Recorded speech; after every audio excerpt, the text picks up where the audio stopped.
की क्लास में आप सभी का स्वागत है बच्चों। और आज हम पढ़ेंगे चैप्टर नंबर 3 पदार्थों का पृथक्करण। और इसके अभ्यास प्रश्नों को हम जो है आज कंप्लीट करेंगे बच्चों। इसके पहले जो है चैप्टर 1 और चैप्टर 2 के जो है अभ्यास प्रश्नों को हमने कंप्लीट कर लिया है। चैप्टर भी अच्छे से समझ लिया है, पढ़ लिया है। अगर आपने अभी तक वीडियो नहीं देखा है तो चैनल की प्लेलिस्ट पे डले हुए हैं, आप जा कर के विजिट कर सकते हैं और अपना काम कंप्लीट कर सकते हैं। उसमें बच्चों महत्वपूर्ण प्रश्नों को भी बताया गया है, तो आप वीडियो ज़रूर एक बार देख लीजिएगा। चलिए बिना किसी देरी के बढ़ते हैं चैप्टर नंबर 3 के अभ्यास प्रश्नों की ओर, जो है पदार्थों का पृथक्करण। सबसे पहले बात करते हैं अभ्यास प्रश्न में। पहला प्रश्न जो है उसकी वो है आपका सही विकल्प चुन करके अपनी अभ्यास पुस्तिका में लिखना है। तो का जो दिया है वो है शुद्ध पदार्थ वे पदार्थ हैं। तो यहाँ पर शुद्ध पदार्थों की बात की जा रही है, जहाँ पर 4 ऑप्शन दिए गए हैं। जो खाने में शुद्ध हों, जिन्हें छान कर और वाष्पित कर पृथक किया जा सके, जिनमें सभी अणु समान प्रकृति के हों और जो विभिन्न तत्वों के मिश्रण हों। तो यहाँ पर तीसरा विकल्प सही होगा, जिसमें सभी अणु जो हैं समान प्रकृति के हों, वो पदार्थ क्या कहलाते हैं? शुद्ध पदार्थ कहलाते हैं। तीसरा विकल्प सही है बच्चों। ठीक है, नेक्स्ट खाद की ओर है, जाते चलते हैं बच्चों। वायु है, तो वायु कैसा है, किस चीज़ का है? तो यहाँ पर कैसा मिश्रण है? शुद्ध पदार्थ है कि समांगी मिश्रण है कि विषमांगी मिश्रण है कि नाइट्रोजन और ऑक्सीजन और नाइट्रोजन का यौगिक है? तो वायु जो है बच्चों विषमांगी मिश्रण होता है। यहाँ पर थर्ड नंबर का जो है विकल्प सही होगा। इंपॉर्टेंट प्रश्न है बच्चों, इस पर टिक लगा लीजिए। इंपॉर्टेंट क्वेश्चन है, इसको अच्छे से याद कर लीजिए कि वायु क्या है, एक विषमांगी मिश्रण है। नेक्स्ट जो है आगे बढ़ते हैं। गा दिया हुआ है बालू और लोहे की छीलन को पृथक किया जाता है। अगर बच्चों बालू को और लोहे को मिला दिया जाता है तो जो मिश्रण मिलता है उसमें से अगर हम मान लीजिए हमें अलग अलग करना है बालू और लोहे को, तो आप किस तरीके से अलग कर सकते हैं? बीन कर, फटक कर, चुंबकीय पृथक्करण द्वारा, चाल करके। तो यहाँ पर जो है सेकेंड ऑप्शन सही होगा, चुंबकीय पृथक्करण के द्वारा, क्योंकि चुंबक बच्चों लोहे को चिपका लेता है। तो जितनी जैसे ही हम चुंबक को उसके ऊपर लेके जाएंगे तो जितने भी लोहे की छीलन होगी, लोहे के कण होंगे, उस चुंबक में वो चिपक जाएंगे, जिसके कारण जो है वो कण जो है अलग हो जाएंगे बालू से।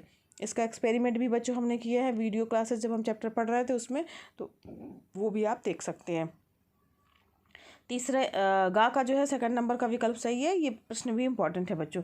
चलिए आगे बढ़ते हैं। ये है आपका रिक्त स्थानों की पूर्ति। ठीक है, और यहाँ पर ऑप्शन भी दिए गए हैं। ठीक है, तो सही शब्द जो है आपको चुन करके रिक्त स्थानों की पूर्ति करनी है। का दिया है अपकेंद्रण विधि, जो फिल इन द ब्लैंक्स है उसमें विधि दूध से क्रीम को पृथक करने में उपयोग की जाती है। तो अपकेंद्रण विधि जो है दूध से क्रीम को पृथक करने में उपयोग की जाती है। उसमें बच्चों अपकेंद्रण विधि के माध्यम से जिस तरीके से हम मथते हैं ना, मक्खन निकालते हैं, उसी तरीके से जो है मक्खन निकाला जाता है उसमें से। तो उसी तरीके से यहाँ पे क्रीम को दूध से जो है अलग किया जाता है। ये विधि क्या कहलाती है? अपकेंद्रण विधि कहलाती है। ठीक है, इसके बाद जो है खाद जो दिया है, कपूर और साधारण नमक का मिश्रण जो है वो किस विधि से पृथक कर सकते हैं? तो कपूर और साधारण नमक का अगर मिश्रण है बच्चों तो ऊर्ध्वपातन विधि के द्वारा हम उसको अलग कर सकते हैं। चैप्टर पढ़ते समय हमने जाना था बच्चों। ऊर्ध्वपातन विधि है क्या? जिसमें कोई भी ठोस जो है सीधे जो है वाष्प की अवस्था में बदल जाता है बिना लिक्विड में बदले ही। तो यहाँ पर कपूर जो है वो वाष्प की अवस्था में बदल जाएगा, और यहाँ पर साधारण नमक जो है हम अलग कर सकते हैं। का और खा बच्चों ये दोनों भी fill in the blanks important हैं। आगे बढ़ते हैं। अगला है बच्चों यहाँ पर लोहे के छीलन को ब्लैंक के छीलन को किसी मिश्रण से चुंबक द्वारा पृथक किया जाता है। तो यहाँ पर अगर हम बात करें बच्चों किसको किया जा सकता है लोहे के छीलन को, तो यहाँ पर लोहे के छीलन आ जाएगा, क्योंकि चुंबक में केवल लोहा ही चिपकता है। तो यहाँ पर लोहा जो है आपके उत्तर के लिए जो है जो विकल्प है उसमें भी दिया गया है ऊपर। तो यहाँ पर लोहे के छीलन को किसी मिश्रण से चुंबक के द्वारा अलग कर सकते हैं। गा जो है ये इंपॉर्टेंट भी है बच्चों। अगला है नमक और पानी के मिश्रण से नमक जो है कैसे अलग करते हैं? तो यहाँ पर वाष्पन विधि द्वारा अलग किया जाता है। वाष्पन जो है यानी भाप बन करके उड़ जाएगा पानी, तो नमक शेष रह जाएगा। इसके बाद अंगा नंबर है बच्चों आसवन विधि द्वारा ब्लैंक से शुद्ध ब्लैंक प्राप्त किया जाता है, यानी तो आसवन विधि के द्वारा भाप से शुद्ध जल प्राप्त किया जाता है। ठीक है, इसके बाद है सही और गलत। इसको आपको छांटना है, सही गलत का चिन्ह लगाना है, या असत्य सत्य या असत्य आप लिख भी सकते हैं, जो भी प्रश्न में दिया रहे। ठीक है, उसको अपने अभ्यास पुस्तिका में लिखना है। का नंबर दिया है बच्चों नदियों के जल के तलछटीकरण और छानने के बाद पीने का पानी प्राप्त होता है। तो बिल्कुल सही बात है बच्चों कि नदियों के जल के तलछटीकरण और छानने के बाद जो है वो पानी जो है वो पीने योग्य होता है या पीने का पानी प्राप्त होता है। ठीक है, फिर उसके बाद खा नंबर है, चावल के कण महीन छेद वाली छलनी से छानकर पृथक कर लिए जाते हैं।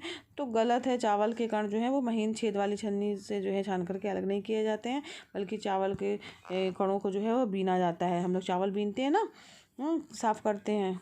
तो यहाँ पर जो है खा जो है वो गलत होगा। गा दिया, समुद्र जल को वाष्पित करके नमक प्राप्त किया जाता है। बिल्कुल सही बात है बच्चों, नमक जो है वो समुद्र के पानी क्योंकि बहुत खारा होता है, तो यहाँ पर जो है उसको वाष्पित करके नमक प्राप्त किया जाता है। ये कथन सही है।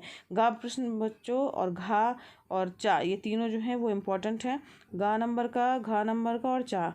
ठीक है, तो इसको अच्छे से याद कर लीजिएगा। घा नंबर है बच्चों, शुद्ध पदार्थ समांगी पदार्थ हैं जिनमें केवल एक प्रकार के ही अणु होते हैं। तो ये जो है वो सत्य है। यहाँ पर घा जो है वो आपका सही होगा, सत्य कथन है। ठीक है, इसमें एक ही प्रकार के अणु होते हैं जो शुद्ध पदार्थ होते हैं और समांगी पदार्थ कहलाता है वो।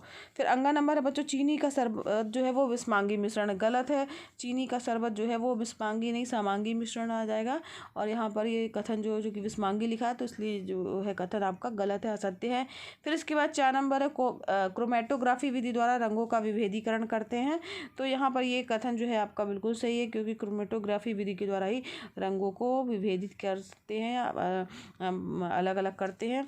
तो यहाँ पर सत्य जो है ये कथन है। तो 4 प्रश्न जो है ये भी इम्पोर्टेंट ही है, सही गलत वाला। तो सही गलत में गा, घा और चा, ये तीनों जो है इम्पोर्टेंट हैं।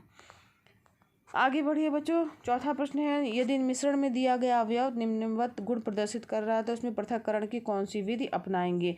4 यहाँ पर का, खा, गा, अंगा, चा, 5 चीज़ें दी गई हैं। तो यहाँ पर किस तरीके से जो है इनको हम छाटेंगे, तो आइए देखते हैं इस प्रश्न को कैसे करना है। तो यहाँ पर देखिए, अवयवों से मान लो दूसरे अवयवों से भारी है, तब कैसे कर सकते हैं। अगर दूसरे अवयव से भारी है तो हम फटक करके और उसा करके जो है वो हम उसको अलग कर सकते हैं। इस विधि को, इन दोनों विधियों को हमने अच्छे से पढ़ा है। इसके बाद है, दूसरे अवयवों से बड़ा है, अगर मान लीजिए बड़ा है तो निश्चित रूप से चाल सकते हैं। चालने पर क्या होगा, छोटे अवयव जो है वो हट जाएंगे। ठीक है, और जो बड़े हैं वो अलग रह जाएंगे। उसके बाद है, दूसरे अवयव से आकृति एवं रंग में भिन्न है, तो निश्चित रूप से आकृति और रंग में भिन्न है तो हम उनको बीन करके जो है अलग अलग कर सकते हैं। ठीक है, जैसे चावल बीना जाता है, गेहूँ बीना जाता है, उसमें जो है कंकड़ जो है अलग कलर के होते हैं, आकृति भी उनकी अलग रहती है, तो हम उनको बीन करके अलग कर लेते हैं। इसके बाद है, एक पानी में घुलनशील दूसरा अघुलनशील है, तो निश्चित रूप से जो है उसको पानी में घुलनशील है, दूसरा अघुलनशील है। तो अब यहाँ पर क्या करेंगे, उसको छानने की विधि के द्वारा जो है अलग कर देंगे। तो छानने की विधि में जो अघुलनशील पदार्थ है वो अलग हो जाएगा, और वाष्पन की विधि के द्वारा जो है जो घुलनशील है वो भी जो है वो अलग हो जाएगा। जो बचा हुआ है घुलनशील वो जो है अलग हो जाएगा वाष्पन विधि के माध्यम से। फिर अगला है बच्चों, एक अवयव तैरता हो दूसरा अवयव डूब गया हो, तो निश्चित रूप से जो तैर रहा है तो मतलब जो तैर रहा है उसको छान लेंगे, और छानने और निथारने की विधि के माध्यम से जो है वो हम इसको अलग कर सकते हैं। ठीक है, अब यहाँ पर नेक्स्ट प्रश्न बढ़ते हैं। अगला प्रश्न है, चीनी के शरबत में लकड़ी के कोयले के कुछ छोटे टुकड़े मिल गए हैं, इन्हें आप कैसे पृथक करेंगे। तो यहाँ देखिए, द्रव में जो है लकड़ी के कोयले के टुकड़े जो होते हैं वो क्या होते हैं, घुलनशील नहीं होते हैं, यानी अघुलनशील होते हैं, जो ऊपर तैरते रहते हैं। इसलिए इन्हें छानने की विधि के द्वारा चीनी के शरबत से अलग कर लिया जाएगा। छान देंगे तो चीनी का शरबत नीचे चला जाएगा, और जो कोयले के टुकड़े हैं वो क्या होंगे, वो ऊपर की ओर बचे रह जाएंगे।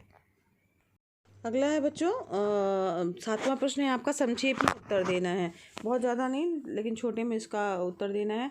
शुद्ध और अशुद्ध पदार्थ में क्या अंतर है। फिर इसके बाद समांगी और विस्मांगी मिश्रण किसे कहते हैं।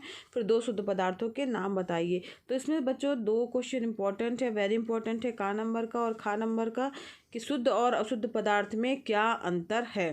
ठीक है, शुद्ध और अशुद्ध पदार्थ में क्या अंतर है, ये जो है ये प्रश्न जो है इम्पोर्टेंट है। और समांगी और विस्मांगी मिश्रण किसे कहते हैं। ठीक है, तो चलिए इसको देखते हैं कैसे हम लिखेंगे। तो यहाँ पर बच्चों शुद्ध पदार्थ और अशुद्ध पदार्थ में अंतर की बात है।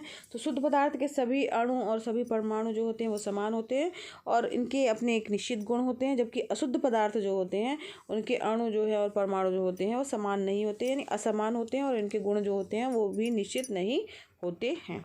ठीक है, अब समांगी मिश्रण और विस्मांगी मिश्रण की बात की जाए तो समांगी मिश्रण और विस्मांगी मिश्रण में क्या अंतर है। तो समांगी मिश्रण ऐसे मिश्रण जिसमें 2 या 2 से अधिक अवयव उपस्थित रहते हैं किंतु उन्हें अलग नहीं देखा जा सकता है, समांगी मिश्रण कहलाते हैं। और जो मिश्रण के सभी अवयव जो रहते हैं उस मिश्रण में समान रूप से वितरित होते हैं। ठीक है, घुले रहते हैं। इसी तरह विषमांगी मिश्रण क्या है, तो ऐसे ठोस अथवा द्रव पदार्थों के मिश्रण जिनमें उनके अवयवी पदार्थों को सामान्यतः अलग अलग देखा जा सकता है, विषमांगी मिश्रण कहलाते हैं। और इस प्रकार के मिश्रण में सभी घटक जो रहते हैं समान रूप से वितरित नहीं होते हैं। ठीक है, ये इसका उत्तर हो गया। अगला प्रश्न है क्रोमेटोग्राफी वाला, तो उसमें जो है लास्ट वाला क्वेश्चन है कि क्रोमेटोग्राफी का प्रयोग जो है किन किन जगह पर आप करते हैं। तो उसका उत्तर आप लिखिएगा कि क्रोमेटोग्राफी का प्रयोग जो है हम निम्न जगह पर करते हैं। पहला, दवाई में प्रत्येक अवयव की मात्रा की पहचान के लिए। दूसरा, व्यक्ति की रक्त की जांच करने में। ठीक है, और तीसरा है पानी में घुली हुई अशुद्धियों का पता लगाने में। ठीक है, तो इस प्रकार से जो है ये चैप्टर जो है इसके अभ्यास प्रश्न बच्चों सब यहीं पर समाप्त हो गए और सारे अभ्यास प्रश्नों को हमने कंप्लीट कर लिया है। आप अपनी फेयर कॉपी में नोट कर लीजिएगा और साथ ही जो इम्पोर्टेंट प्रश्न अलग से टिक लगे दिख रहे हैं जो बताए गए हैं अभी सॉल्व करते समय, उनको आप बहुत अच्छे से तैयार कर लीजिएगा, अच्छे से याद कर लीजिएगा, लिख करके प्रैक्टिस भी कर लीजिएगा। तो बच्चों, अगर ये वीडियो आपके लिए हेल्पफुल लगा हो, पढ़ाना पसंद आया हो, तो वीडियो को जरूर लाइक कीजिएगा। चैनल पर नए हैं सब्सक्राइब कीजिए, साथ ही बेल आइकन प्रेस कीजिएगा ताकि आपको नए वीडियो का नोटिफिकेशन मिले। और बच्चों, प्लेलिस्ट पर और भी वीडियो डले हुए हैं क्लास 6 के, तो आप उनको भी विजिट कर सकते हैं। इसमें शारीरिक शिक्षा है, खेल है और ड्राइंग है, तो ये सब जो है आप देख सकते हैं, इसके वीडियो भी डले हुए हैं, तो आपके लिए हेल्पफुल हो सकता है। और ये वीडियो क्लासेस बच्चों फ्री हैं, तो आप भी लाभ लीजिए, अपने फ्रेंड्स को भी शेयर कीजिए। धन्यवाद, मिलते हैं नेक्स्ट वीडियो क्लास में।